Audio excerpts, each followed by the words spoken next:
Jika dunia melihat di dalam kalbu ada makhluk bernama dirinya, kata dia, ana rabbuhu wa huwa abdi. Kata si dunia, oh di kalbunya ada namaku, berarti dia budakku, dia hambaku, akulah tuannya. Kata dunia, dunia mundu ma khalaqallah ma ra'ahu Allah wa ma nazara ilaih. Dunia sejak Allah cipta tidak pernah Allah tatap, enggak pernah Allah tatap. Maka siapapun yang naruh nama dunia di kalbu, jauhar dunia di kalbu, barang dunia di kalbu, hal dunia di kalbu, maka Allah tidak akan tatap kalbu itu. Karena kata Allah, dia budak dunia, dia bukan budakku. Dia hamba dunia, bukan hambaku. Maka zikir yang kita baca di waktu yang kemarin itu, kita jadikan zikir penutup 5 menit ya, untuk mengeluarkan nama dunia, memasukkan nama Rabbud dunia, Allah Ta'ala, supaya dunia tunduk kepada kita, bukan kita yang tunduk kepada dunia.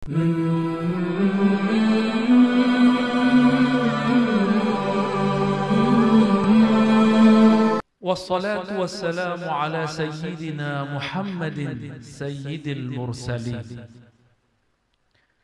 Semoga salawat dan salam senantiasa tercurah kepada penghulu kita semua, baginda Nabi Muhammad. Beliaulah sayyidnya para mursalin. Inilah uniknya, ternyata jadi sayyid itu enggak mesti orang yang dahulu muncul secara fisik. Beliau secara fisik baru muncul setelah 5.000-an tahun atau 6.000-an tahun. Sayyidina Adam sudah lahir, sudah meninggal, lalu diganti generasi-generasi. Tapi ternyata si Sayyid ini Allah munculkan di akhir zaman. Maka Nabi mengatakan, ana wasa'ah kahatain. Aku dan hari kiamat jaraknya seperti ini. Namun bukan berarti wujudnya baru ada zaman itu. Maka aneh hari ini ada orang mengaku ngaji kitab Ahlus Sunnah, bahkan pembela aswaja, tapi tidak mengerti hakikat nur Sayyidina Muhammad sallallahu alaihi wasallam. Ya. Lalu menyamakan dirinya dengan Nabi Muhammad sallallahu alaihi wasallam. Dia tidak mengerti ada ilmullah, ada nur Muhammad Habibullah. Nah itu sudah tahulah ya, kita semua apa kejadiannya. Wa ala alihi wa ashabihi tahirin. Dan semoga salawat dan salam terlimpah juga kepada keluarga dan sahabat-sahabatnya yang thayyib dan tahir. Ini dalil juga bahwa boleh bersalawat kepada ghairi nabi selain Nabi Muhammad SAW. Kenapa? Karena dulu abah guru sekumpul pernah berkalam, hakikatnya para aulia itu ruhnya para anbiya. Itu enggak berlebihan. Dalilnya al-ulama warasatul anbiya. Ulama pewaris para nabi. Falamma wasaltu fil biladil mahrusati ahliha فرأيت وزيرها الأعظم في إقامة دين الله تعالى فترجمت هذه النبذة أو النبذة من كتب الصوفية وأسرارهم إلى لسان الجاوية الحسنية. Tatkala aku pulang kampung ke negeri yang Allah jaga. Nah, jadi beliau sebut negeri Banjar ini negeri yang dijaga. Dan perlu kita mengenang kembali dulu kerajaan Banjar, namanya apa dulu? Banjar aja. Itu luas sekali. Ya. Tapi sekarang provinsinya paling kecil. Ya, di Banjar, ngalah. Ya. Paling kecil dibandingkan tengah, timur, barat. Ya. Tak apa-apa. Biasanya yang tua ngalah. Ya. Falamma wasaltu, ketika aku pulang kampung ke negeri yang Allah jaga ini, yang dijaga ahlinya, penduduknya, aku lihat wazirahal a'zam, Wazirul Azam itu boleh diartikan pemimpin, boleh juga perdana menteri, boleh juga raja.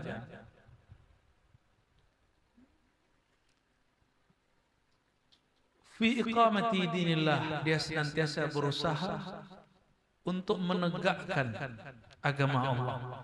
Maka tarajjamtu hadhihi nubdah, maka sedikit tentang persoalan ini aku terjemahkan dari kitab-kitab ulama sufi dan rahasia-rahasia mereka ila lisanil jawiyah, ke bahasa Jawi.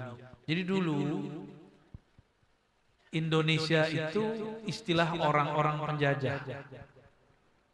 Ulama kita menyebut negeri ini tanah Jawi, bukan Jawa. Jawi. Jawa itu pulau. Jawi orangnya. Maka dulu dari Aceh sampai ke Papua disebut Jawi. Orang-orang Jawa.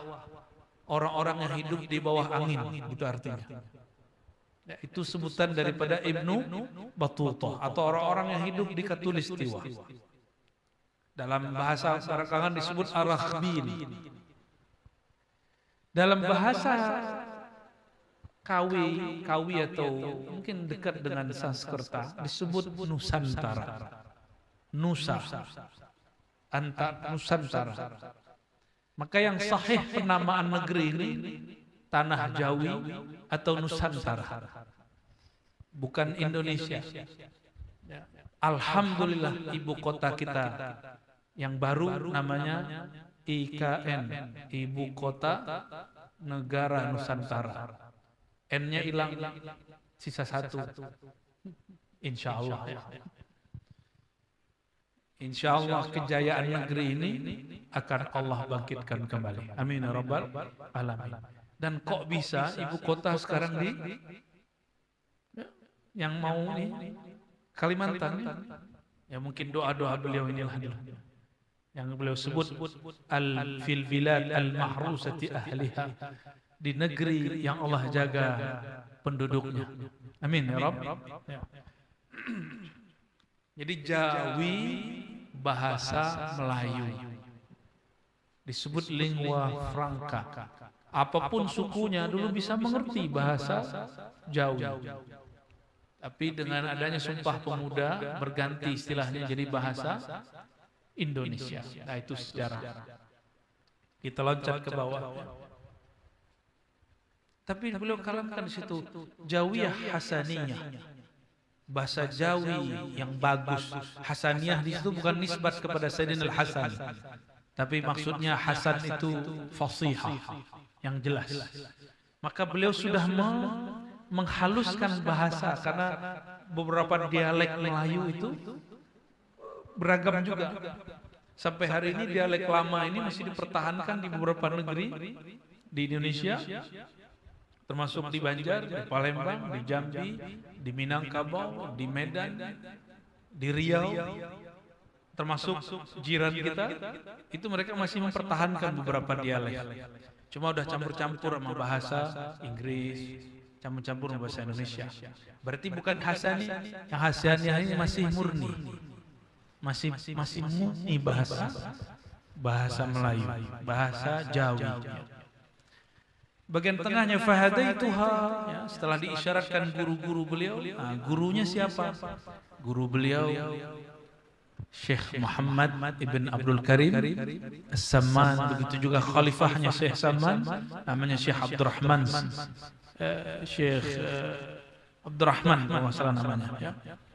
Kemudian beliau juga berkawan dan saling berbagi ilmu dengan kawannya namanya Syekh Abdul Samad Al-Falimbani, ya, mudabbaj antara mereka, saling berbagi. Fahadaituha lahu biwajhillahi ta'ala, maka aku hadiahkan buku ini untuk sang sultan biwajhillahi ta'ala, dengan menghadap ridha Allah subhanahu wa ta'ala. Saqallahu lahu min biharil ma'rifah wa tauhid. Sungguh beruntung ini sultan dapat doa dari wali Allah Kata sang wali yang bernama Syekh Muhammad Arsyad Al-Banjari, semoga ini sultan, saqallahu lahu, Allah minumkan kepadanya kelezatan lautan ma'rifat, wa tauhid dan tauhid, wa najjahu, dan Allah bebaskan dia min fitnati yaumil ma'id, daripada huru-hara hari akhir zaman. Faj'altuha ala arba'ati fusul, maka aku buatlah kitab ini menjadi 4 fasal. Fasal pertama fi bayani ma'rifatillahil a'zam, mengenai mengenal Allah yang Maha Agung. Mari kita baca Al-Fatihah lagi supaya qalbu tambah kuat ya. Ila jami'i arwahina wa arwahi masyayikhina wa khususan Syekh Muhammad Arsyad Al-Banjari wa Syekh Muhammad Zaini. Al-Fatihah. Bismillah.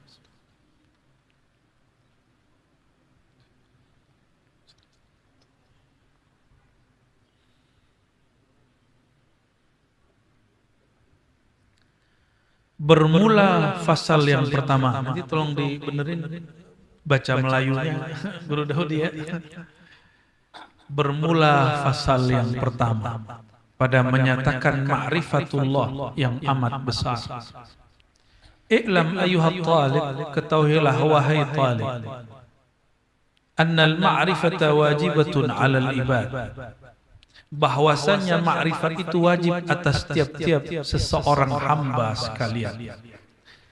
Liqaulihi ta'ala, berdasarkan kalam Allah tabaraka wa ta'ala, wa ma khalaqtul jinna wal insa illa liya'budun. Perhatikan terjemahan beliau. Karena firman ta'ala, dan tiada kejadian kujadikan, tiada kujadikan akan jin dan manusia, melainkan jadilah mereka itu mengenal dan menyembah akan daku. Begitu terjemahan lama. Sekarang hilang kata mengenalnya, hanya menyembah. Banyaklah orang menyembah yang dia tidak kenal. Benar ya hari ini? Padahal kenal dulu baru susah. Itulah makna liya'budun. Maka ubudiyah tatadammanu ala aslaini azimain. Ubudiyah itu ada 2 rukunnya, 2 pokoknya. Al-awwal al-ma'rifah, ma'rifatul ma'bud, mengenal yang disembah. Yang kedua baru al-ibadah, baru menyembahnya. Oh, sholat aja deh, enggak begitu. Ya. Gak usah belajar hakikat. Kamu banyak sholat, benerin aja fikihnya.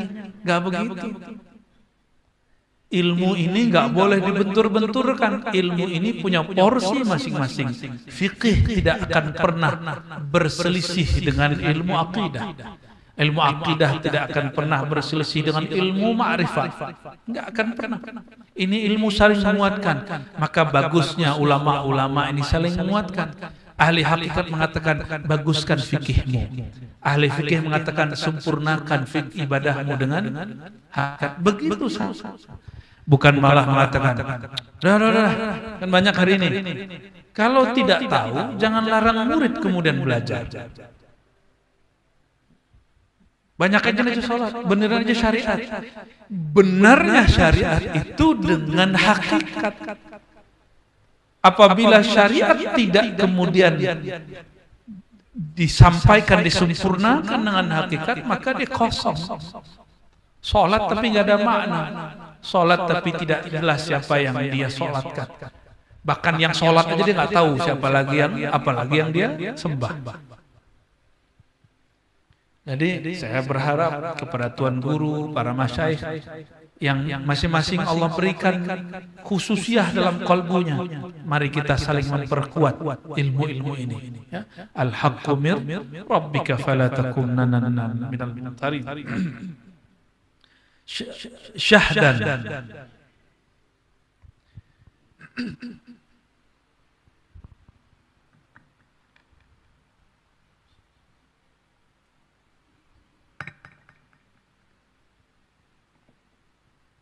menyempurnakannya. Ini ada orang nggak ahli hadis, kita bantu menjelaskan takhrijnya, bukan malah menyalah-nyalahkan. Maka ada sahabat kita di Jiran difatwakan sesat cuma karena masalah hadis palsu. Ya, wajar. Sekelas Syekh Arsyad puluhan tahun di Mekah Madinah itu tidak mendalami hadis, takhrij hadis. Kok bisa? Ya bisa. Imam Ghazali tahu. Imam Ghazali tidak mendalami takhrij hadis, tapi beliau hafal ribuan hadis. Seperti Syekh Arsyad juga hafal ribuan hadis, tapi tidak mendalami takhrij. Takhrij ini memerlukan satu ilmu namanya jarah wa ta'dil. Harus mengetahui dari fulan, si fulan ini siapa gurunya, siapa yang ketemu dengan dia. Dia ini thiqah atau tidak, kuat atau tidak. Itu ilmu butuh mutalaah panjang. Maka kata Imam Zahabi, seandainya Imam Ghazali membaca yang kami baca, tentu semua ahli hadis kalah sama dia. Kami kalah sama dia. Tapi Imam Ghazali memisahkan dirinya. Bagi beliau, ilmu hadis sudah ada yang urus. Harusnya saling memperkuat, bukan seperti orang-orang hari ini. Jangankan Syekh Arsyad, Imam Ghazali pun mereka hina. Ya? Apa kata mereka? Apa itu Ihya Ulumuddin, banyak hadis palsu. Saya pastikan orang ini 10 halaman pun belum khatam baca Ihya Ulumuddin.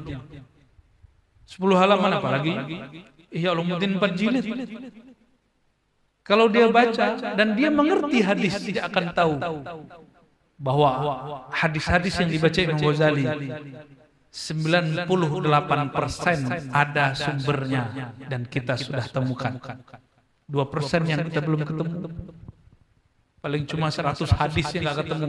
Hadisnya 5.000. Ada orang hari ini yang sanggup ngumpulin hadis satu kitab 5.000. 5.000 itu lebih kurang. Bisa lebih, bisa kurang. 5.000 itu lebih banyak daripada Sunan Abu Daud. Nama beliau kan Daudi ini. Ini guru ya. Mungkin dulu ayahanda beliau dapat inspirasi dari Imam Abu Daud. Maka ayahandanya dapat nama Abu Daudi. Barukan dengan nama seorang ulama dan wali. Itu nggak nyampe.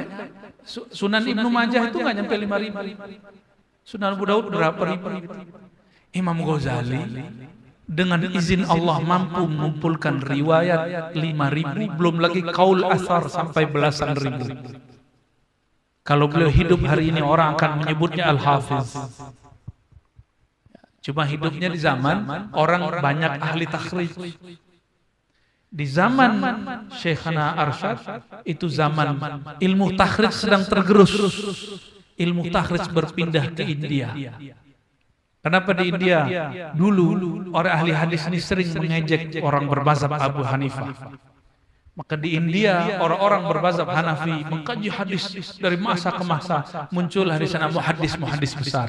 Puncaknya nanti ada madrasah Doibandi, ada madrasah macam-macam, ada kemudian Maulana Ilyas Kandahalawi, ada macam-macam, ada Habibur Rahman Al-Azam, kemudian yang pindah ke Saudi Mustafa Al-Azami yang belum lama meninggal. Dari India. Sedangkan negeri kita kebagiannya sekarang. Kebagian kebangkitan ilmu hadis, ilmu tasawuf, semua ilmu. Ini bagian kita ini. Maka penandanya satu aja. Kitab-kitab tua sudah mulai dicetak. Ini dia. Maka semoga diberkahi zuriat Datuk Kalampayan. Ya, begitu juga orang yang langsung nyetaknya, siapa yang yadun tula fi tab'ati hadzal kitab, dan semua guru-guru di sini. Nah, kitab ini kan lagi khatam baca lagi, ya. Selesaikan Sul Arifah, baca Jami' Al-Asrar, selesai balik lagi. Kalau ada lagi kitab di atas ini, baca lagi itu. Insyaallah barakah akan turun. Kebangkitan rohani akan bangkit lagi, muncul. Jadi ketika kita ketemu seorang syekh di zaman itu menyebutkan yang bukan hadis-hadis, kita maklum Bahkan ada satu kalam nanti, ana al-alam minni wa ana minallah. Itu juga bukan hadis, itu kalam-kalam ilham. Ya, bukan berarti kemudian orang yang menukilnya sesat. Ya. Man arafa nafsahu faqad arafa rabbahu. Barang siapa mengenal ia akan dirinya, maka sesungguhnya mengenal ia akan Tuhannya. Itu bacanya apa guru? Setelah titik itu. Ini tutup titik ini guru yang ngasih.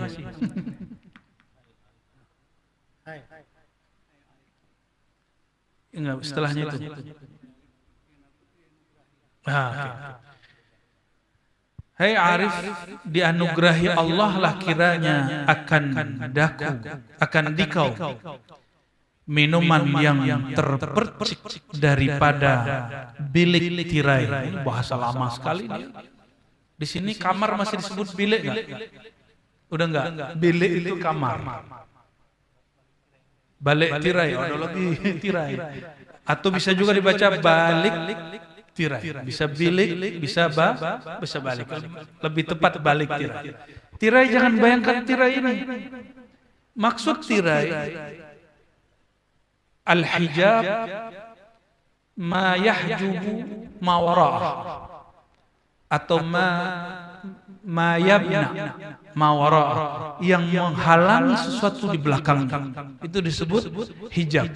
Bahasa Jawinya tirai. Daripada balik tirai hadratnya, maka adalah dengan kata diri itu dua bagi. Diri itu dibagi dua. Maksudnya, jika ingin mengenal diri, maka diri itu yanqasimu ila qismain. Ada dua sebutan diri. Yang pertama diri tubuh. Ini tubuh kita dari Sayyidina Adam. Nabi Adam dari apa?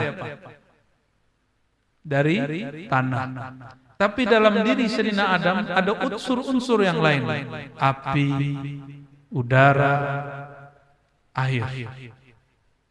Disebut anasir yang 4. Maka mengenal 4 anasir ini disebut mengenal diri yang zahir.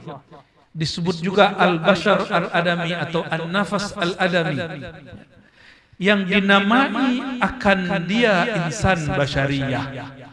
Di surat Shad disebutkan inni, ayat berapa tuh? 72. Inni khaliqun bashara. Inni khaliqun bashara min tin. Kalau bashar, sungguh aku menciptakannya dari tanah. Berarti manusia itu, benarlah ilmu yang beliau sampaikan, ada insan basyariyah, ada insan yang nafkhiyah ruhiyah. Nah, ini yang dibahas beliau, insan basyariyah. Kejadiannya daripada 4 anasir, yaitu air dan tanah dan api dan angin. Dan itu dulu sama dengan koma. Ya. Air, tanah, api, angin. Ini pembahasannya sudah pernah kita bahas sebelumnya. Kedua, diri yang disebut diri nyawa, yaitu dinamai akan dia insan kamil. Itulah manusia yang sempurna, manusia yang sebenar-benarnya. Kejadiannya daripada nur faid dzatillahi tabaraka wa ta'ala. Ini Thariqah Nur Muhammad namanya. Jadi Syekh Muhammad Arsyad Al-Banjari menerima dari Syekh Muhammad bin Abdul Karim Saman Thariqah yang dikasih nama At-Thariqah Al-Muhammadiyah, yang sekarang disebut Tarekat Saman. Tarekat Saman itu dibagi dua. Ada isinya wirid riyadhah mujahadah, ada isinya ma'rifat dan yakin. Beberapa hanya mengamalkan wirid, sudah bagus, disebut sholihin. Beberapa mengerti pokok-pokok ma'rifat, disebut dengan ahlul haqa'iq, ahlul ma'rifat. Ya. maka ialah hakikat diri yang qaim. Ia dengan wajibul wujud. Qaim berarti secara harfiah berdiri, tapi itu terjemahan lama. Sekarang kita terjemahkan yang berada. Yang qaim, yang ada ia dengan sang wajibul wujud yang maha ada.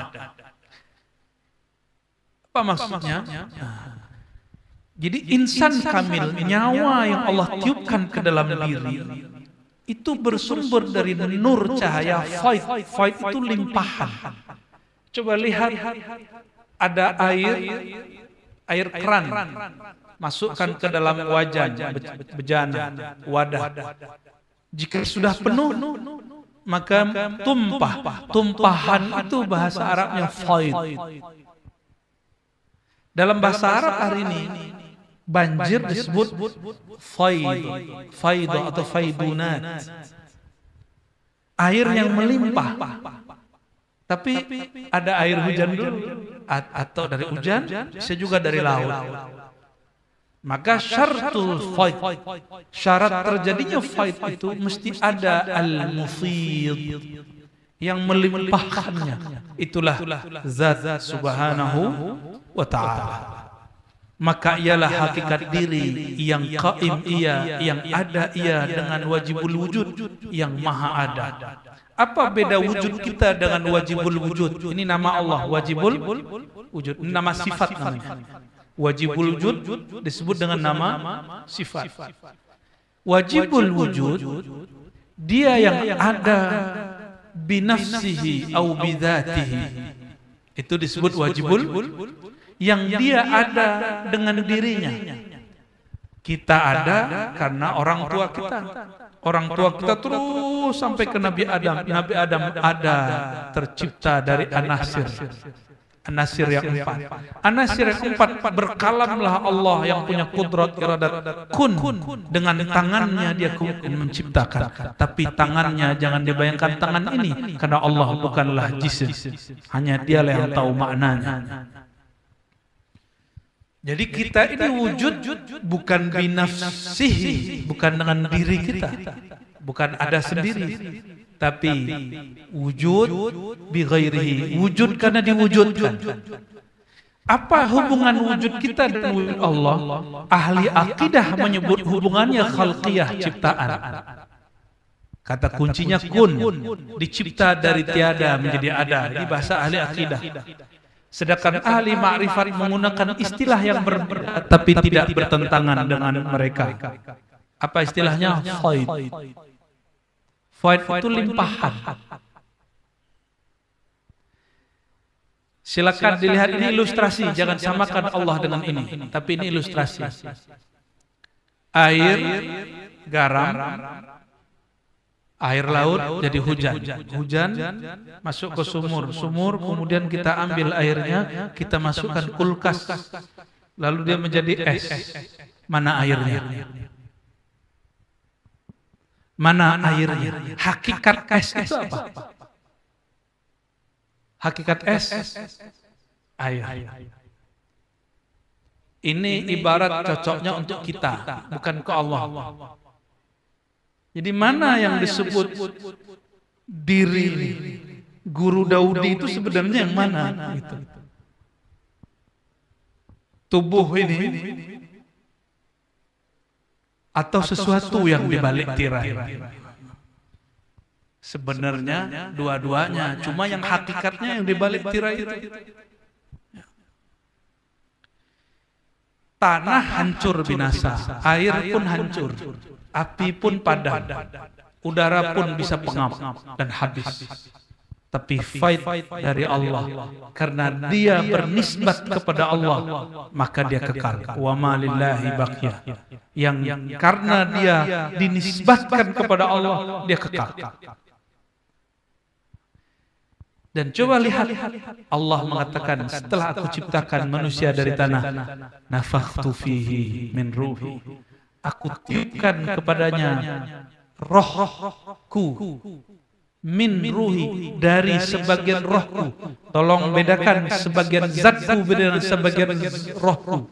Jangan terjemahkan sebagian zat. Itu aliran mujassimah, aliran hululiyah, aliran ittihadiyah. Kita enggak berbicara begitu. Kita menyebut ruh, ruhi. Makanya dalam Haikal Ma'arif kita mengatakan Ahmad Ruhullah. Yang disebut Ruhullah itu Ahmad. Jadi bukan dari Ahad, tapi dari Ahmad. Allah tiupkan dari hembusan pertamanya yang bernama Ahmad, ruh dan semua. Ya. Ini yang hembusan itulah, yang mengalir itulah yang disebut dalam kitab ini faid. Faid inilah faid ruh. Sumbernya zat Allah Subhanahu wa taala, tapi ingat Allah bukan jisim. Jangankan Allah, ruh pun tidak bertempat dalam tubuh. Ruh tidak bertempat dalam tubuh, apalagi yang meniupkan ruh. Maka orang yang membayangkan kajian ini, kita sedang mengatakan Allah bercerai dari dirinya lalu masuk ke dalam tubuh kita, itu kajian sesat. Kita enggak mengkalamkan itu makrifat zanadiqah. Ya, makrifat orang-orang zen. Kita enggak mengatakan itu. Kalau begitu kita jadi Tuhan dong. Nah, itu muskilah. Enggak ada kalam begitu, enggak ada. Ada yang protes lagi, guru. Kajian begini kok dibuka? Guru jawabnya gimana? Emang enggak boleh dibuka? Orang dulu dibuka. Syekh Muhammad Arsyad dibukanya untuk siapa? Bukan untuk santri, untuk raja.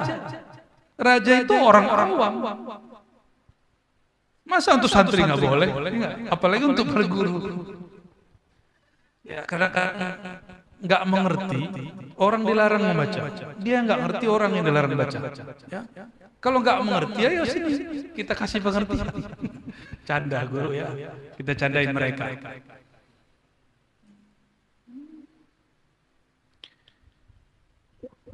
Fight zat Allah, ya. Maka ialah hakikat diri yang ada ia dengan wajib. Ialah yang bernama a'yan thabitah. Ini istilah aja. Ini saya hindari gunakan istilah. Ini istilah dalam kajian kitab Martabat 7. Pegangan Syekh Muhammad Arsyad, pegangan Syekh Muhammad Nafis Al-Banjari, Syekh Abdul Hamid Datu Abul. Ini trilogi ini, trio apa nih? Trio cahaya ini, pegangan mereka Martabat 7.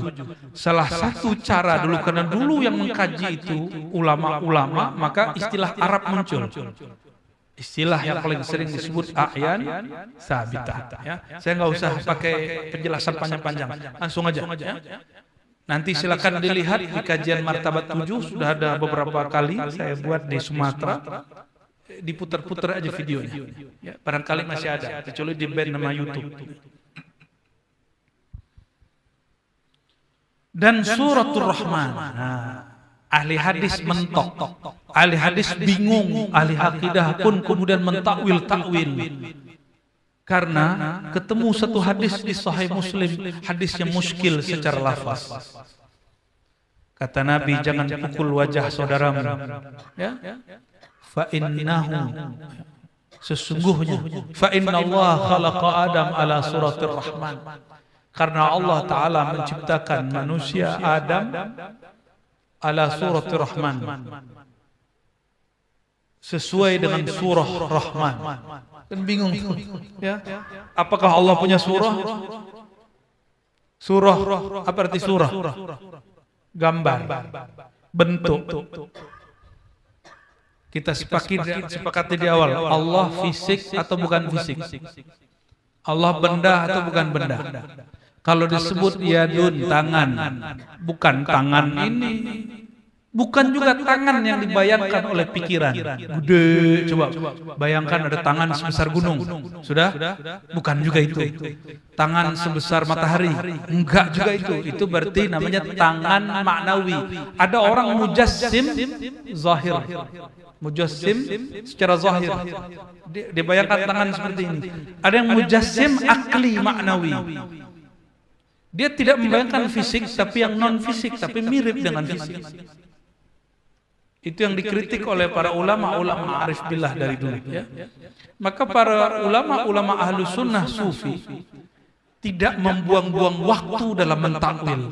Karena takwil ini butuh ilmu bahasa yang banyak dan butuh perdebatan yang panjang. Bahkan banyak ahli-ahli kalam itu belum meninggal dan mereka masih dalam berdebat. Belum sempat merasakan hakikat suratul Rahman. Nikmatnya yadullah fawqa aydihim. Belum mereka merasakan Ar-Rahman 'alal arsy istawa. Karena sibuk berdebat. Ayat itu memulai kata Rahman, dia debat di istawa, enggak nyambung.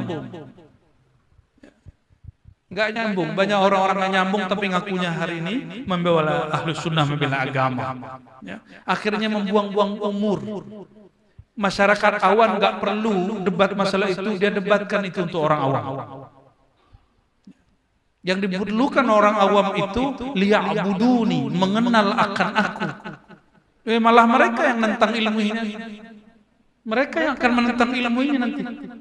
Yang ngakunya ahlu sunnah aswaja, sibuk mengajarkan takwil di kalangan awam, tapi dia lupa tujuan manusia.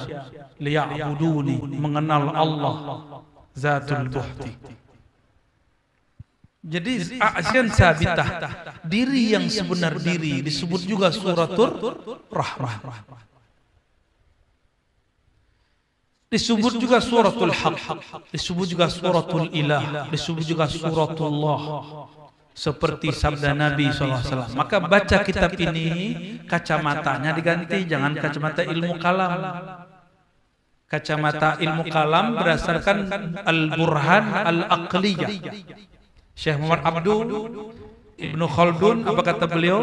Ilmu kalam, ilmu mempertahankan keimanan dengan barahin aqliyah, dengan argumentasi rasio akal. Sedangkan ilmu tasawuf merasakan Allah, mengenal Allah bukan dengan burhan akli, tapi dengan burhan qalbi, burhan dzauqi, burhan ruhi. Argumentasinya bukan lagi mana dalil, argumentasinya sekarang mana yang ditunjukkan di dalam dalil. Ada dalil, ada madlul, ada buku peta. Orang pegang peta, tahu peta, apakah dia sudah disebut sampai kepada peta? Yang disebut dalam peta, kan belum. Tulislah lafaz Allah, peluk-peluk, apakah dia sudah mendekat dengan? Belum, dia baru memegang nama. Belum dekat kepada yang punya nama. Tenang, di sini nanti dikasih juga. Kalau di Kanzul Ma'rifah ada zikir la ilaha illallah dan hu Allah. Di sini juga ada nanti. Hu Allah itu dan lanjutan-lanjutannya. Tapi mungkin ini lebih dari 2 pertemuan. Kalau Kanzul Ma'rifah bukunya kecil, tulisannya besar-besar. Ya, 2 liqa khatam. Ini saya nggak tahu khatamnya berapa kali. Ya. Innallaha, sabda Nabi SAW, Innallaha khalaqa Adam ala suratir Rahman. Hadis ini sahih. Sesungguhnya Allah mencipta Adam ala suratir Rahman, dalam suratan Rahman. Apa maknanya? Hanya ahli zauq yang tahu maknanya. Nah, ini yang beliau lagi syarah. Artinya bahwasannya Allah Ta'ala menjadikan ia akan Adam atas rupa sifat. Nah, apa suratul Rahman? Rupa sifat yang bernama Rahman. Ini kalau boleh ditashih, Rahman itu nama atau sifat?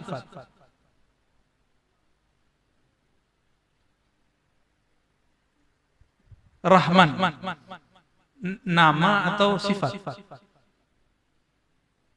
Bisa nama, bisa sifat. Tapi Rahman Rahim sifatnya apa? Rahmah.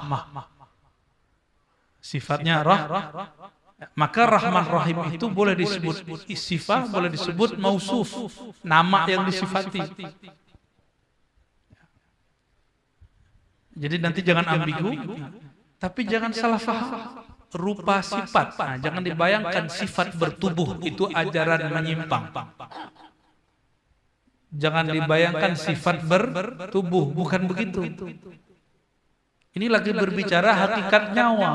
Nyawa bukan tubuh, tubuh diri yang 4 anasir. Di sini sudah nggak bahas tubuh. Tapi kok ada orang kaji ma'rifat diri, dia bahas ini sifat yang bertubuh. Ya salah. Sejak kapan sifat bertubuh? Mana ada kaedahnya sifat bertubuh? Itu kekeliruan, karena cara membaca tidak tepat. Padahal diri yang tubuh sudah ditinggal di pasal yang sebelumnya. Benar nggak? Pasal sebelumnya, bagian sebelumnya sudah. Yang dibahas sekarang diri yang nyawa, diri yang sebenar diri, yang disebut al-insan al-kamil. Jadi jika disebut, artinya bahwasannya Allah telah menjadikan ia akan Adam atas rupa sifat yang bernama rahmah. Sifat Allah pantulkan dalam keindahan kegagahan wajah Allah Ar-Rahman. Apa makna Rahman? Penuh kasih sayang. Kalau kita lihat wajah orang, kita nggak jadi pukul dia karena kasih sayang kepadanya. Jadi kalau hati ini keras, nggak bisa menyayangi orang biasa, carilah anak-anak kecil yang tiada ayah dan ibunya. Maka melihat wajahnya akan memunculkan surah Ar-Rahmaniyah. Kita langsung sayang sama dia. Inilah alasannya kenapa Nabi bukan hanya anak kecil yang udah meninggal ayahnya. Anak kecil punya ayah pun kalau ketemu beliau cium tangannya. Itulah surah Rahmaniyah. Jadi jangan dialih-alihkan kemana lain. Rahman, Maha Pengasih. Memandangnya membuat kita kasih. Sudah ada ultimatum nih. Dikit lagi lah ya. Innallaha khalaqa Adam ala suratih. Allah menciptakan Sayyidina Adam dalam suratul Rahman. Artinya bahwasannya Allah Ta'ala menjadikan ia akan Adam atas rupanya atau rupa sifatnya yang qaim ia dengan zatnya. Guru Daudi ini alim ya? Alim ya? Di mana? Letak alimnya di mana? Di kepala, di telinga, di hidung, di tangan, di kaki. Di mana? Itu pertanyaan salah. Ya, benar gak? Alim itu sifat maknawiyah ilm yang pada diri, bukan di batang tubuh. Adanya di suratul Rahman pada diri beliau. Itulah yang membuat santri ketemu beliau cium tangan, bukan hormat kepada tubuh ini.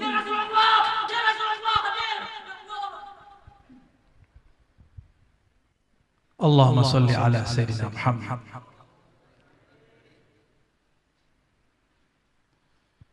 Itu bukan kesurupan, itu namanya jazbah, wajdan. Ketika nur terpecik dalam korbu, lidah tidak dikunci, keluarlah dia. Ya, antum ruqyah, antum kesurupan setan. Dia asik sama Rasulullah. Cuma ada yang salah paham, dijadiin bahan video, tulis orang kesurupan setan. Mana ada orang kesurupan setan nyebut Rasulullah? Nah, jangankan sebut Rasulullah, sebut nama Imam Ahmad kabur iblis.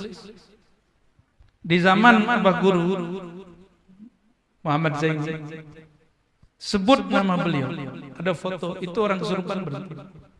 Itu karamah wali.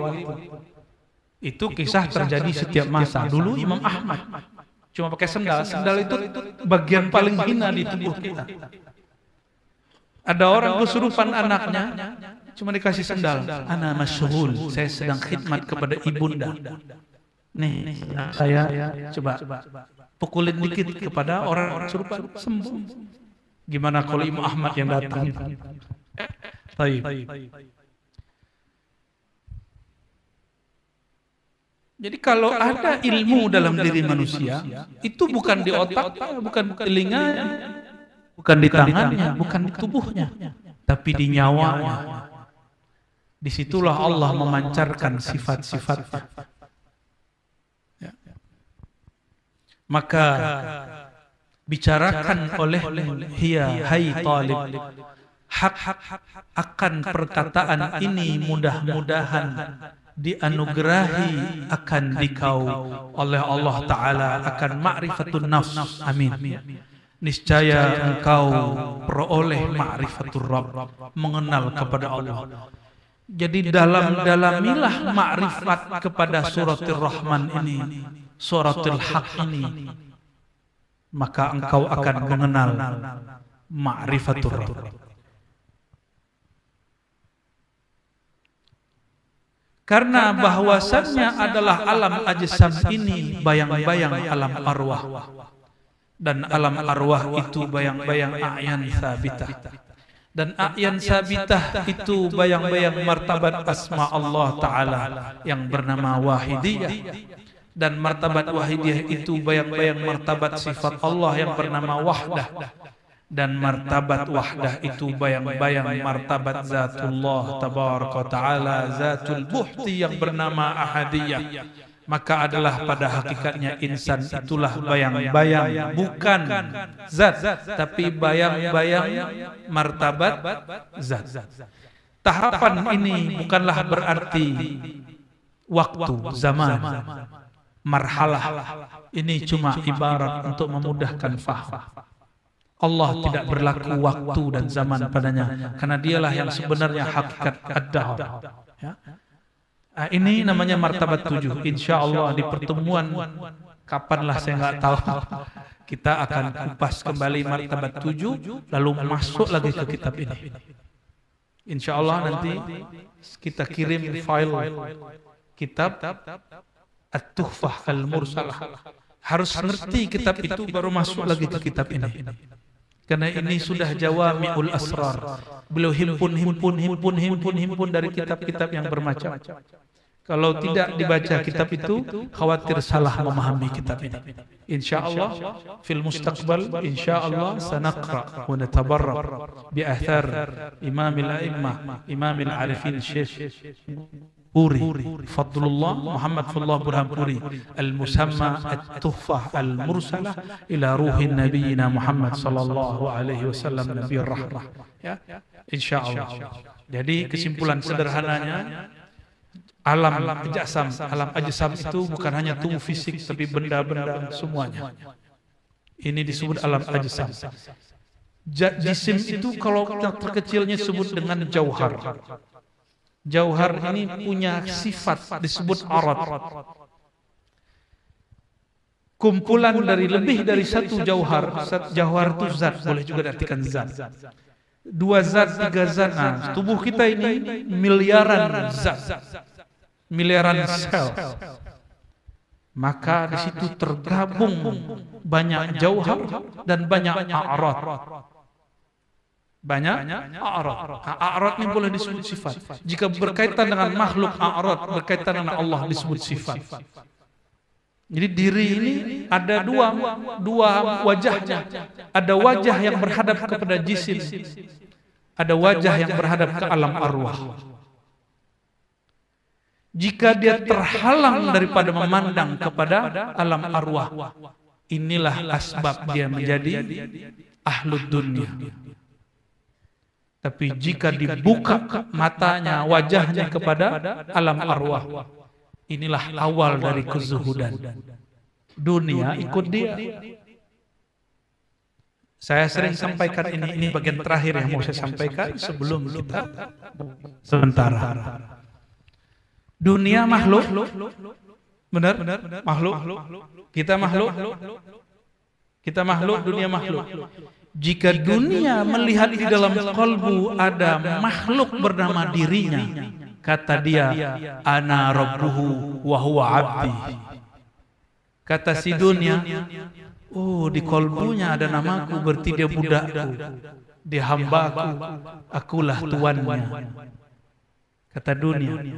Dunia mundu ma khalaqallah ma ra'ahu Allah wa ma nazara ilaih. Dunia sejak Allah cipta tidak pernah Allah tatap, enggak pernah Allah tatap. Maka siapapun yang naruh nama dunia di kolbu, jauhar dunia di kolbu, barang dunia kolbu, hal dunia di kolbu, maka Allah tidak akan tatap kolbu itu. Karena kata Allah, dia budak dunia, dia bukan budak. Dia hamba dunia, bukan hamba. Maka zikir yang kita baca di waktu yang kemarin itu, kita jadikan zikir penutup 5 menit.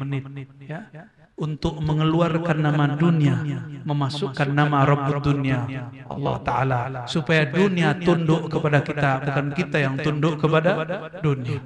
Jual mahal dikit sama dunia, ya, biar dia yang kejar-kejar kita, jangan kita yang kejar-kejar dunia. Mari kita tutup kitab Alhamdulillahirabbil alamin. Ikuti pejamatannya. Asyhadu an la ilaha illallah. Lagi. Asyhadu an la ilaha illallah. Aku bersaksi bahwasannya Engkau ya Allah Tuhan kami. Aku bersaksi bahwasannya aku ini adalah hamba-Mu ya Allah. Tubuh kami ya Allah adalah kun fayakun-Mu ya Allah. Jiwa qalbu ruh kami ya Allah berasal dari baginda Rasulullah Nur Sayyidina Muhammad. Wa ashhadu anna Muhammadar Rasulullah.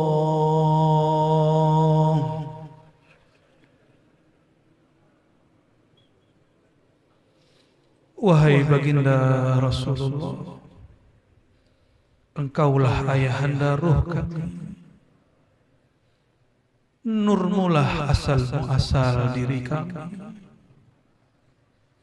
Maka terimalah kami sebagai umat-Mu. Ya Abal Arwah, bawakan ke diri ya Abaruhi. Sama-sama ya Abaru. Wahai ayahanda ruhani kami, terimalah kami menjadi umat. Ahad Dzatullah,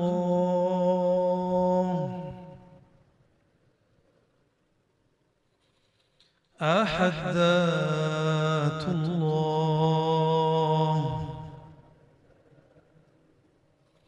Ahmad Ruhullah,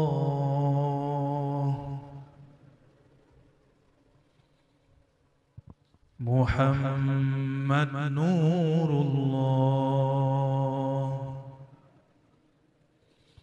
Muhammad Habibullah,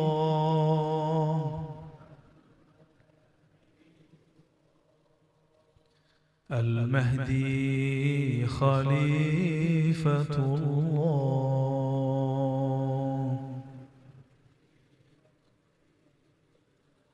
لرضاء الله تعالى ولسيدنا رسول الله سيدنا نبي الله أحمد محمد وسيدنا علي باب العلم كرم الله وجهه ولسيدي سلطان الأولياء الكتب الرباني سيدي الشيخ عبد القادر جيلاني وسيدي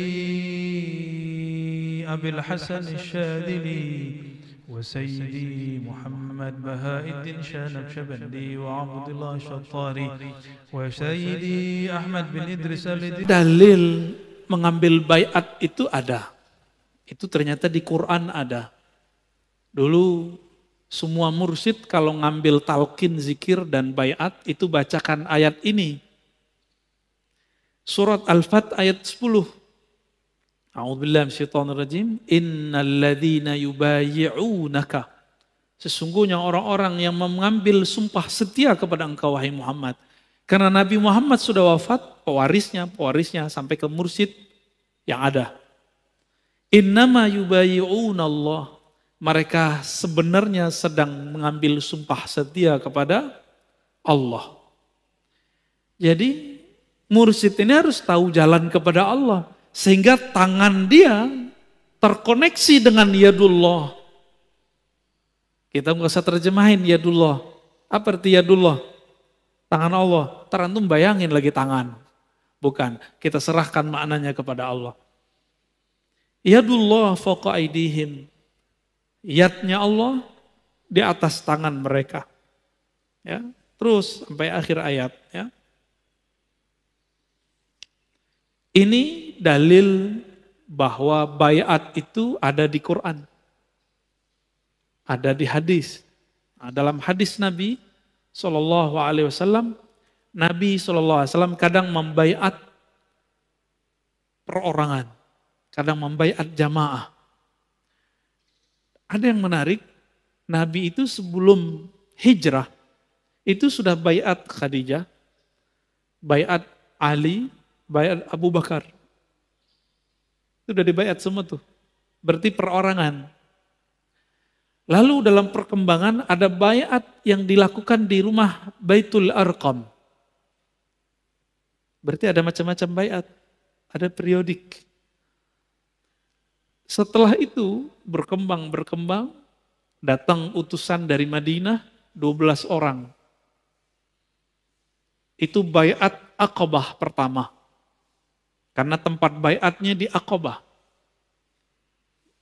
Diam-diam itu Pak, diam-diam walaupun kemudian menyebar. Lalu bayat Aqabah kedua sekitar 70-an orang. Nanti Al-Imam Al-Mahdi mungkin juga sudah akan melakukan proses ini. Sebelum dia muncul, diislah oleh Allah, itu akan terjadi proses ini. Sebelum puncaknya nanti ada bayat di Masjidil Haram, di Mekah, di belakang Rukun Yamani. Yaitu di belakang makam Ibrahim. Di situ ya, atau antara makam Ibrahim dan Rukun Yamani. Di situ nanti ada bayat. Siapa yang membayat beliau? Disebut mereka pewaris Ahlul Badar. Jumlahnya sekitar 313. Itu yang gelombang pertama yang besar. Nanti akan terus datang dari mana.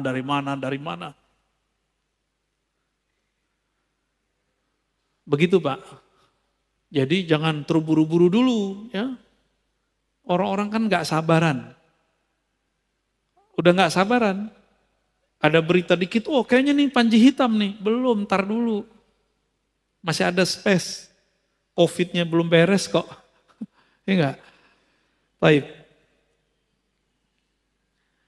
Berarti ada bayat fardi, ada bayat jama'i. Bayat arti bayat? Sumpah setia. Yang berhak ya Rasulullah. Ar-Razi gak berhak Pak. Ya, aneh nggak pantas. Siapa yang pantas? Mursyid. Mursyid itu cuma ngambil berkah. Ngambil berkah aja mursyid. Kecuali mursyid dia bisa membawa murid kepada Allah.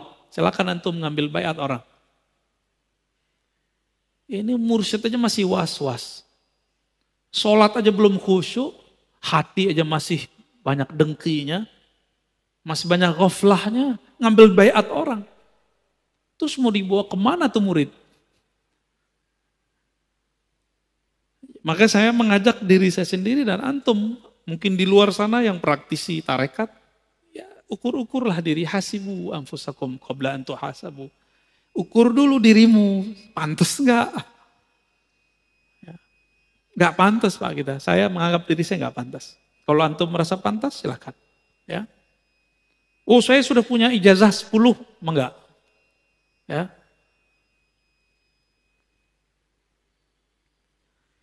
Lalu paket baiat itu biasanya ada perjanjian. Akan begini, akan begitu, akan begini, akan begitu ya. Intinya sebenarnya adalah sumpah setia, syahadat kepada Allah, syahadat kepada Rasul. Itu dia. Jangan ditambah-tambahin Pak. Ini ada yang asyhadu alla ilaha illallah, asyhadu anna Rasulullah, anna mursyidi waliullah. Nah, ini nambahin namanya. Ini udah mulai muncul nih. Ya. Udah mulai muncul. Dulu di Jiran itu ada namanya Darul Arqam. Itu difatwakan sesat di sana karena dia syahadat asyhadu alla ilaha illallah, asyhadu anna Rasulullah wa anna fulan waliullah. Itu. Walaupun sebenarnya itu tidak merusak syahadat pertama dan kedua, tapi bagi orang-orang yang sensitif itu dianggap menambah-nambahkan. Ini saya dengar beberapa thariqat sudah mulai begitu. Kecuali mursyidnya kutub. Bukan kutu kupret Pak. Ya, kutub. Wali kutub boleh. Kalau wali kutub, pasti kutub yang lain tahu. Ciri-cirinya, orang ini disepakati kewaliannya oleh para wali. Karena wali mengerti siapa wali.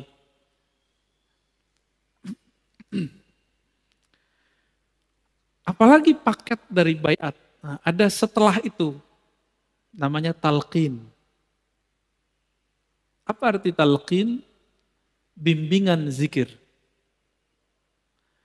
Kalau seorang bayi belum bisa makan, disuapin nggak sama bapak ibunya? Disuapin. Seorang murid yang masih baby, yang baru, belum bisa mandiri, disuapin sama gurunya. Itulah sebabnya mursyid itu abul muridin, bapaknya murid.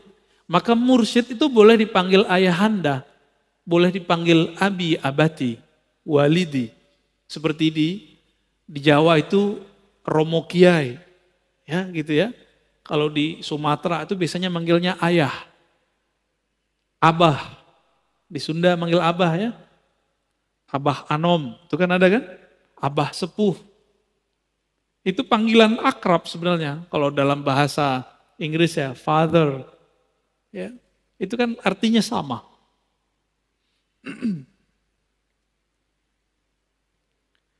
Jadi talqin ini perlu. Seorang mursyid nggak mungkin langsung mentalkin.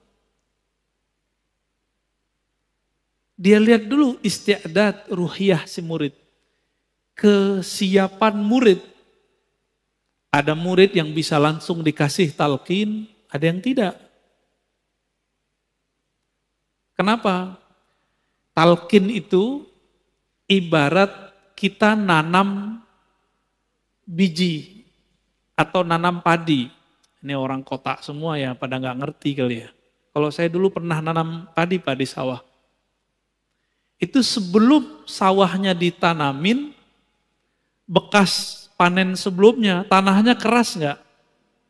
Diapain? Dibajak dulu Pak.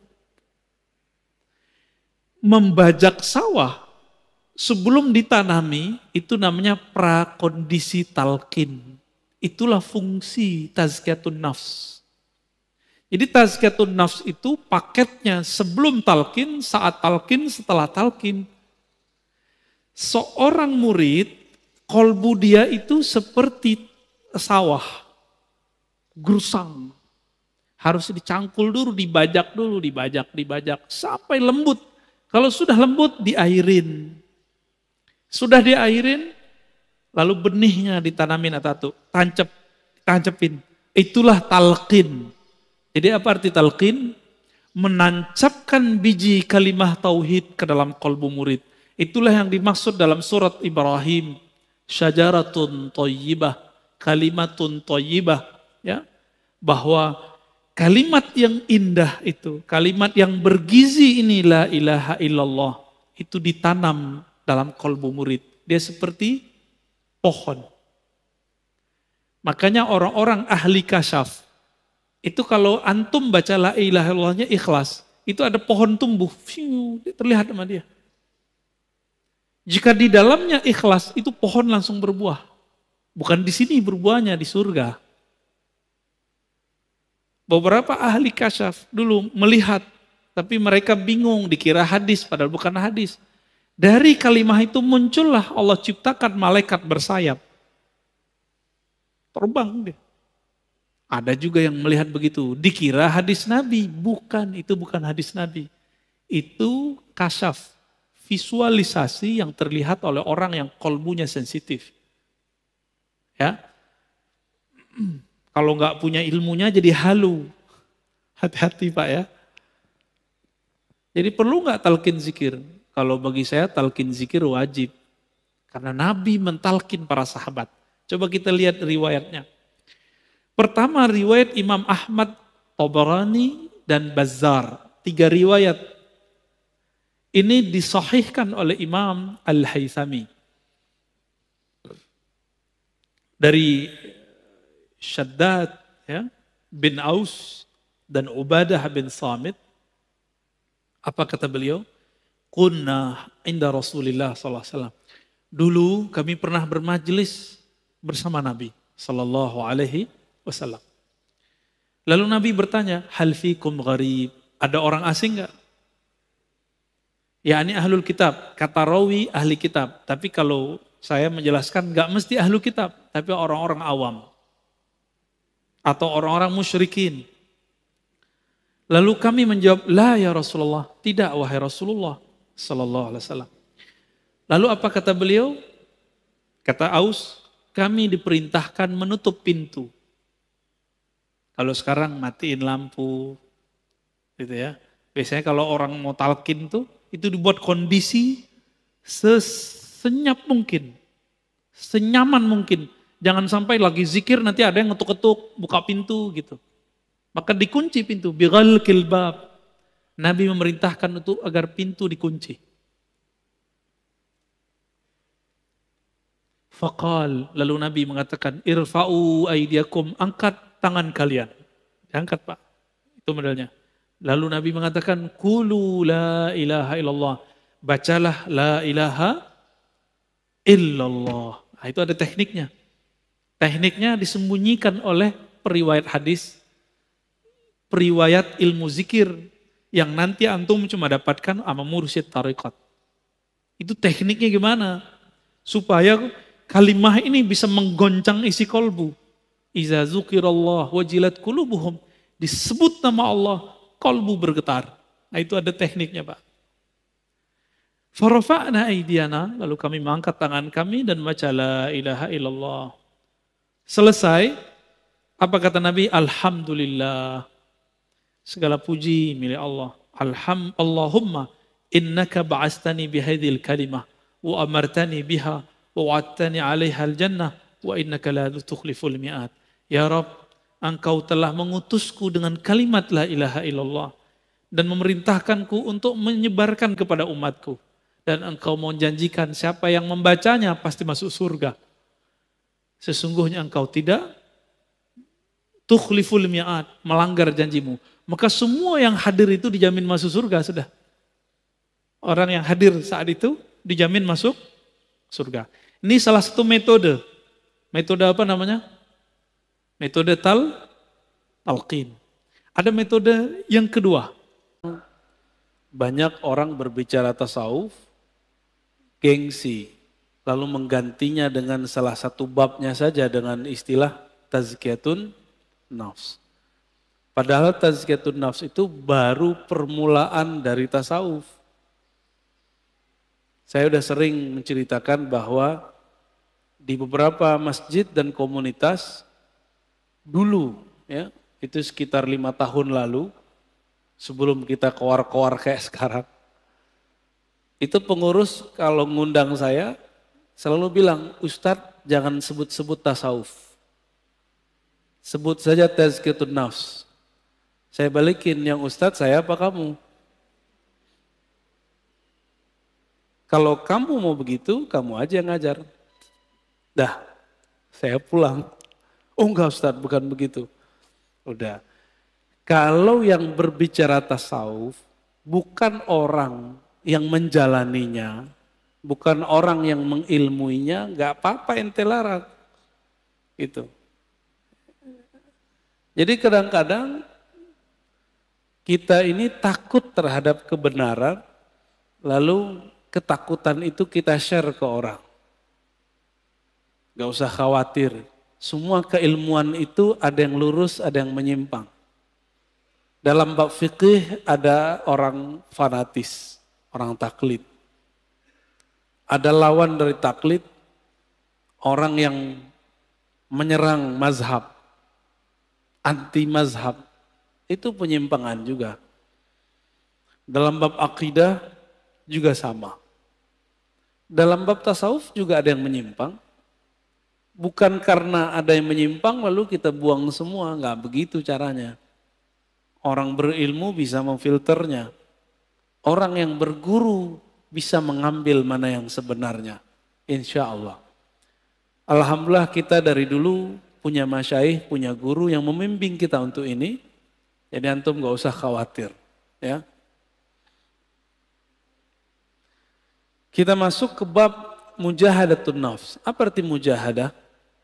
Mujahadah dari kata jahada, yujahidu, mujahadatan, fa'ala, yufa'ilu, mufa'ala.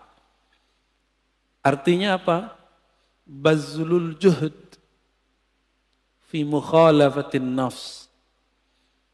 Mengerahkan tenaga semaksimal mungkin untuk melawan kehendak-kehendak buruk dari dalam jiwa. Jam segini enaknya tidur atau ngaji. Menurut badan nih. Tapi batin Bapak maunya ngaji.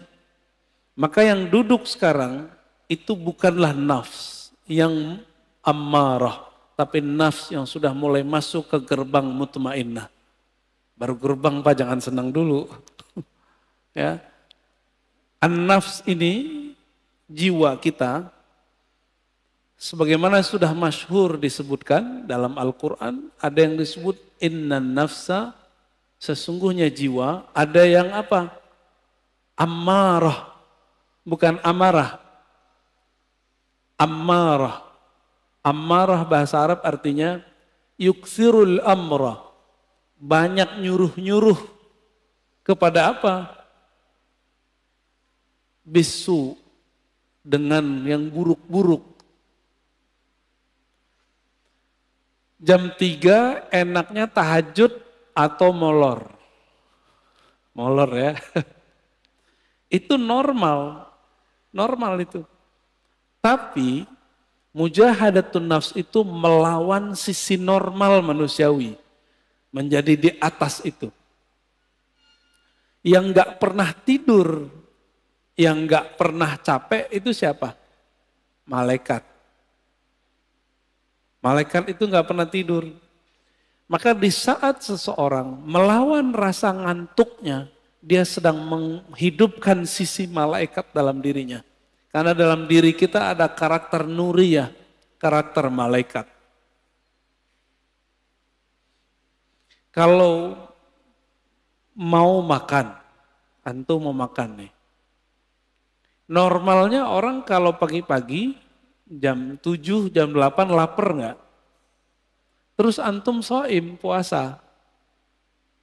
Malaikat makan enggak? Ah, itu namanya mukhalafatun nafs. Mencoba melawan kebiasaan diri, biasanya makan, dia enggak makan.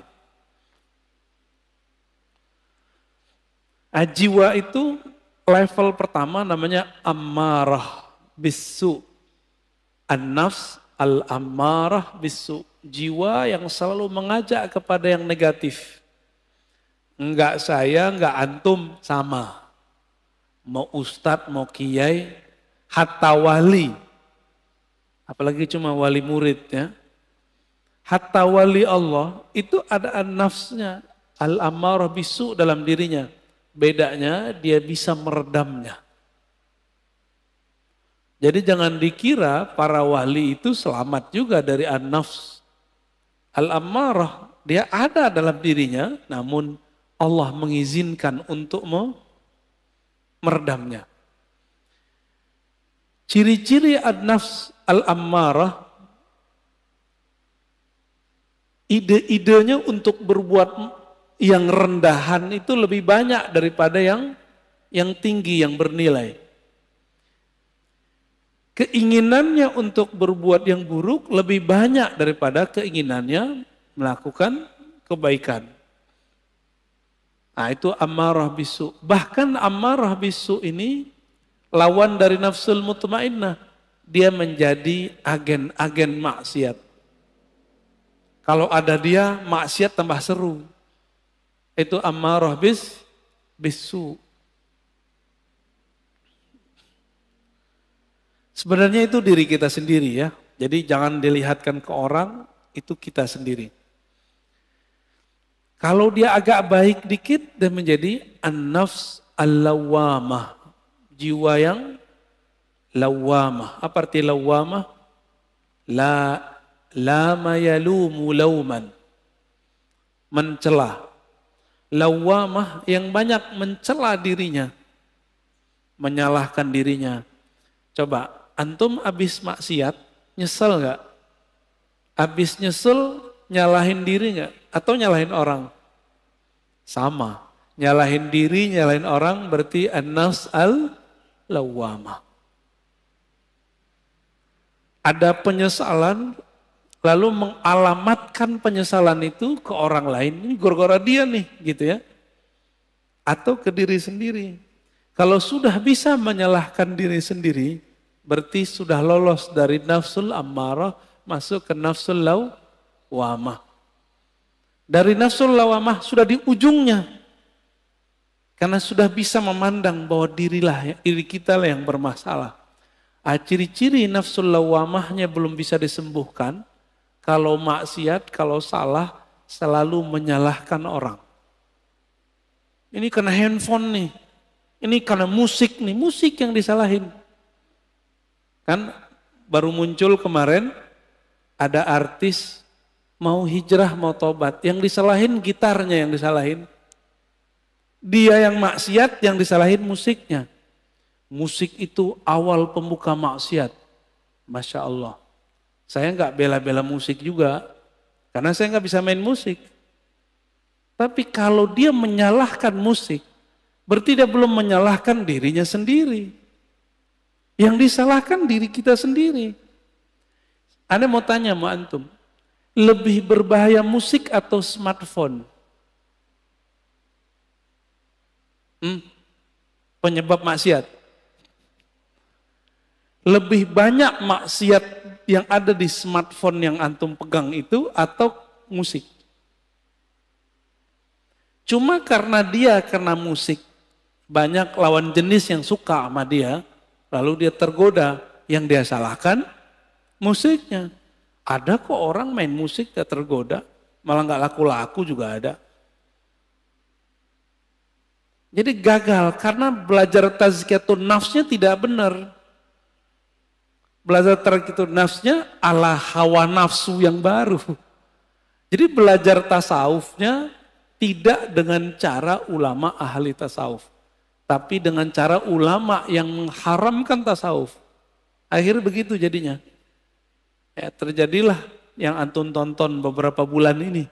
Rame nggak? Rame. Ya. Berarti ada yang masalah dalam dirinya, ada masalah dalam gurunya. Karena tidak bisa mengarahkan. Jika engkau ingin menyalahkan orang, salahkan diri sendiri. Kita kalau maksiat nggak usah salahkan orang.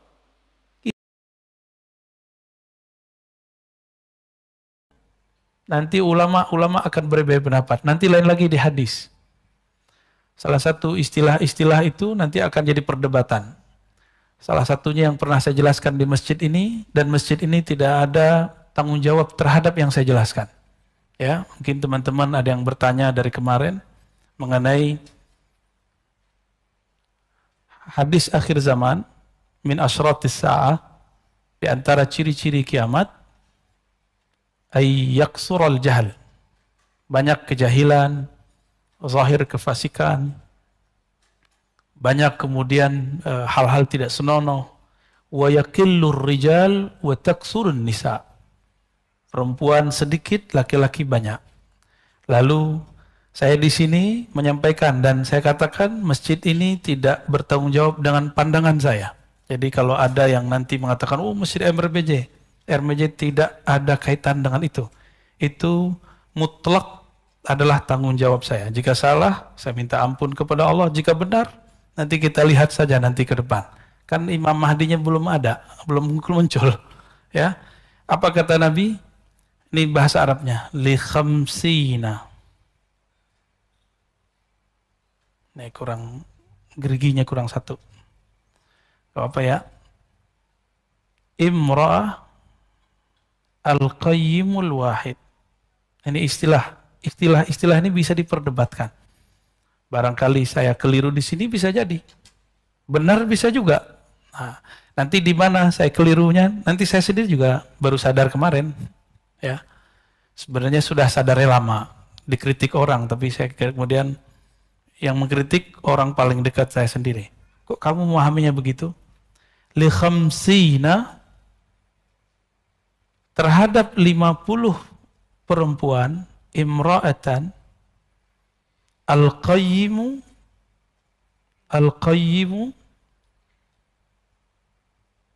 yang qayyim, wahid, satu orang laki-laki. Ini saya karena menjelaskan di sini, saya wajib menjelaskan kembali, ya, biar masjid ini tidak ada kaitannya dengan pemahaman ini. Termasuk saya ngajar di semester sebelumnya, masih sempat ngajar di Ma'had Darus Sunnah, dan ma'had saya tidak ada kaitannya dengan pemahaman saya ini. Jadi tolong nanti jangan disalah-salahkan pesantren saya. Tempat saya ngajar, ya, tempat guru saya dulu mengajari saya. Taib, al-qayyim, ini yang jadi perdebatan, benar nggak? Ya, ini yang jadi pertanyaan. Satu laki-laki, 50 perempuan. Udah sering dengar kan dari kecil? Bayangannya apa? 1/50 itu yang terbayang dalam pikiran saya, kata qayyim, waktu itu menikahi. Bisa jadi salah. Kenapa saya mengatakan menikahi? Karena di Quran ada kalimat qawwamuna, ar-rijal qawwamuna 'alan nisa. Laki-laki adalah pemimpin tulang punggung perempuan. Ternyata ini jadi sumber masalahnya. Karena perbedaan istilah. Bisa jadi istilah di Quran itu berbeda dengan yang di hadis. Berarti saya salah. Gitu. Saya ceklah riwayat-riwayat. Ternyata tidak ada yang mendukung masalah ini. Baik pro ataupun kontra. Karena memang nggak ada lagi riwayatnya. Kalau di riwayat lain cuma disebutkan 40. Di riwayat Imam Muslim ada 50, ada 40 seingat saya. Kalimat 50 dan 40 dalam bahasa Arab itu disebut lit taksir. Menunjukkan banyak, nggak mesti 50. Bisa saja cuma 10 disebutnya, bisa di 9. Karena kalau 9 dalam mazhab Daud al-Zahiri masih diperkenankan. Tapi itu bukan mazhab yang mu'tabar. Mazhab saya sampai sekarang masih mazhab Syafi'i. Dan saya tidak mau melanggar ijma. Ya. Ada yang bertanya, apakah antum melanggar ijma? Tidak. Terus kenapa ngomong begitu? Mana ada dalilnya kemudian membolehkan menikahi, menghalalkan nikah 50. Dalam pemahaman saya, kalimat ini adalah izin Rasulullah untuk menikahi 50. Itu pemahaman saya yang basic. Tapi ternyata tidak semua orang memahami hal itu. Karena kata qayyim di dalam istilah bahasa Arab, mayyakumu ala umurihinna, yang mengurusi urusan perempuan. Makannya, minumnya. Tapi kan perempuan juga ada urusan biologis. Supaya halal, maka saya memahaminya waktu itu di sini dihalalkan Allah. Dan inilah hadis yang menghalalkannya. Jadi bukan sekedar pemahaman bahwa nanti ada imam kemudian berijtihad membolehkan, enggak, tapi karena hadis ini. Tapi ternyata tidak semua orang berkenan. Bahkan Imam Ibnu Hajar al-Asqalani mengatakan ini mustahil. Bagi Imam Ibnu Hajar al-Asqalani, beliau juga hafiz dan qadil qudat. Maka saya katakan, teman-teman, Karena ini tidak disepakati oleh siapapun, ya, maka saya mohon maaf sudah membuat antum salah faham, dan saya mencabut pemahaman itu. Dan saya merevisi bahwa saya tawakuf dengan makna hadis ini, bahwa maknanya belum tentu menghalalkan 50 perempuan. Oke, clear? Ya. Tapi mungkin nggak satu laki-laki menikahi 4 perempuan, lalu dia karena masa perang, nanti kan setelah perang, laki-laki banyak yang meninggal. Maka 4 istri yang sah, selebihnya budak. Mungkin? Sangat mungkin itu terjadi kembali. Karena perbudakan baru habis 100 tahun yang lalu. Ya. Di daerah Sulawesi, dulu masih ada perbudakan 100 tahun yang lalu. Ya. Di Amerika baru dihapus, sedangkan Nabi sudah bertahap menghapusnya dengan cara kafarah. Ya, jadi tolong teman-teman, ini cuma perbedaan penafsiran ayat dan hadis. Jadi tolong jangan diperpanjang dan jangan bawa-bawa MRBJ. Ya, pengurusnya tidak ada masalah di situ, dan jangan bawa-bawa guru saya, Kiai Haji Ali Mustafa Yaqub, Allah yarham, dan pesantren tempat saya belajar, pesantren khusus hadis Darussunnah. Ya, itu urusan saya dan saya sudah merevisinya malah pagi ini. Ya, Allahumma sholli ala Sayyidina Muhammad.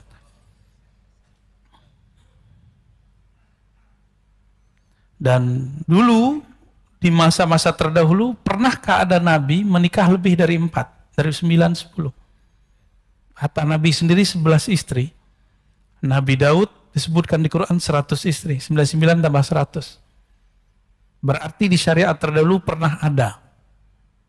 Dengan hadis yang tadi, pemahaman saya dulu, boleh jadi syariat itu dikembalikan.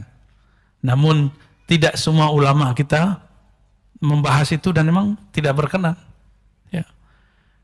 Clear ya, jadi nggak usah banyak simpang siur lagi, dan silakan antum sampaikan ke teman-teman yang mungkin mempertanyakan ini.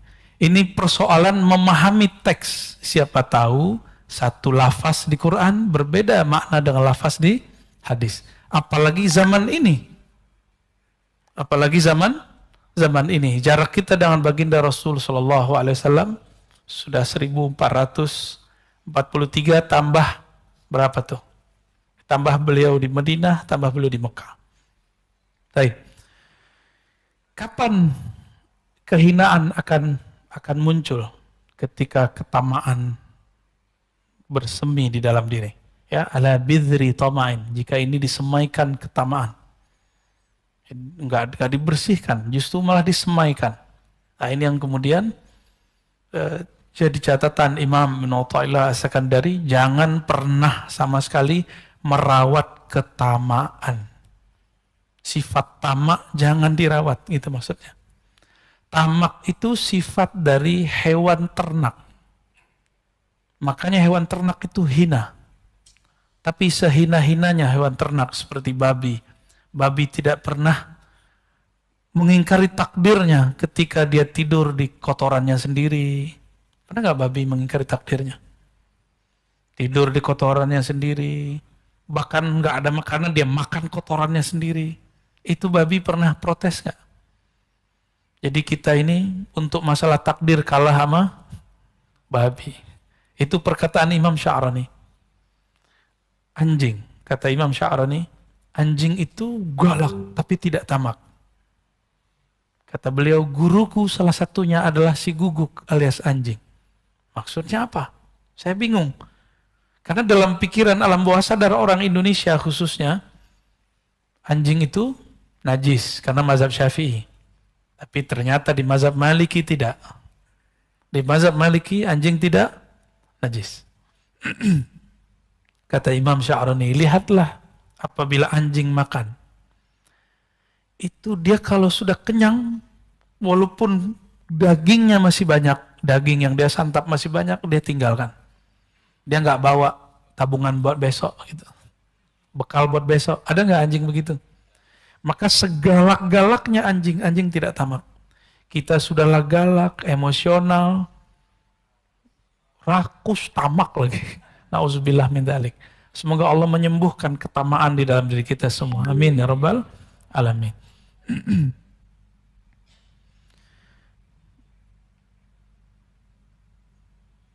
Kita masuk ke 61 ya.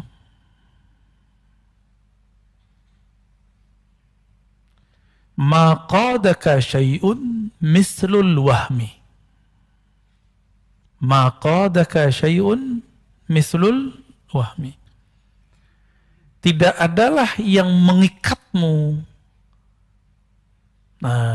lifestyle, gaya hidup. Ini mainnya di sini. Ya. Ma, tidaklah qadaka, mengkaitkanmu, menarikmu, syai'un, sesuatu pun, mislul waham, yang lebih deras, lebih kuat daripada waham. Waham itu apa? Nah, ini kalau kita buat ilustrasinya, yakin. Yakin itu udah paling tinggi. Pertengahan namanya syak. Apa arti syak? Ragu. Di bawahnya namanya waham. Jadi ini 50%. Dari 0 sampai 50 disebut dengan waham. Pikiran, asumsi tentang sesuatu yang lemah, bahkan di bawah syak, tapi kemudian jadi was-was. Bentuknya nanti was-was. Atau kata-kata orang. Jadi, apa kata orang? Gitu. Pernah begitu nggak? Apa kata orang kalau aku ke masjid pakai motor? Apa kata orang kalau apa kata orang? Kalimat itu padahal orang nggak pernah ngomong. Ya, benar nggak? Saya pernah pakai motor ke sini kan, malah disamperin. Wah, Ustadz, malah digituin. Motornya motor Beat lagi, badan kita segede gini. Malah dipuji-puji ya. Saya kaget, saya nggak mau dipuji. Ya, nggak akan ada, teman-teman. Kata orang itu tidak akan pernah sebenarnya mempengaruhi persepsi orang lain terhadap kita. Nah, maka di atas syak inilah harus kita bangun dengan ilmu dari 51 sampai 100. Kalau 100 itu hakul yakin namanya, atau yakin. Ini yang harus kita bangun. Gimana cara membangunnya? Mesti berilmu. Enggak cukup dengan zikir. Saya sudah banyak ketemu ahli zikir tapi was-wasnya tinggi. Lagi zikir pikirannya kemana-mana. Kenapa? Karena kalau zikir main sendiri. Kan pegang sendiri, hitung sendiri, sebut sendiri. Bingung apa yang mau dibayangkan. Karena Allah nggak boleh dibayang-bayangin. Benar nggak? Maka lebih enak. Wirid yang paling hebat itu wirid ilmu. Ilmu yang paling tinggi, ilmu mengenal Allah. Ilmu mengenal Allah tidak mungkin kecuali lewat mengenal diri. Diri yang paling hakiki namanya ruh. Itu sebabnya kajian hikam nanti ujungnya ma'rifatur ruh. Kenal ruh, kenal yang meniupkan ruh. Allah subhanahu wa ta'ala. Ya. Maka mulai pagi ini, coba mulai, kalau zikir la ilaha illallah. Katakan, tidak ada tempat aku menggantungkan harapan kecuali Allah. Tidak ada yang memandang kolbuku kecuali Allah. Yang memandang kolbu kita, perasaan kita cuma Allah. Hatta pasangan belum tentu memperhatikan perasaan kita. Anak-anak belum tentu memperhatikan perasaan orang tuanya. Untuk apa orang tua buat rumah besar-besar? Supaya nanti tua bareng dengan anaknya. Tapi ketika anaknya besar, anaknya buat rumah sendiri, gede juga. Mikir sama lagi. Itulah anehnya manusia. Sudah kejadian setiap masa begitu, tapi kok masih diulang. Ini anehnya manusia. Pernah lihat rumah tua, bagus, zaman-zaman dulu. Kebayang nggak rumah tahun 50-an, 60-an, itu gede-gede. Tapi sekarang jadi hancur. Nggak ada penghuninya, malah jadi horor. Jadi cerita-cerita horor. Mau bikin rumah horor lagi. Ya. Jadi jangan ngikutin lifestyle, kata orang. Dan di dalam teks yang lain beliau di Hikam mengatakan, min jahlil murid. Ciri-ciri orang yang benar-benar jahil. Ayyatruka, dia meninggalkan yakinan ma'inda, keyakinan yang ada di dalam dirinya. Kira-kira begitu kalimatnya, saya ingat. Karena apa? Karena kata-kata orang. Karena kata-kata orang. Apa yang membuat public figure di Korea Selatan bunuh diri? Karena nggak tahan dihujat di sosial media. Karena kolbunya menggantung kepada wahamnya.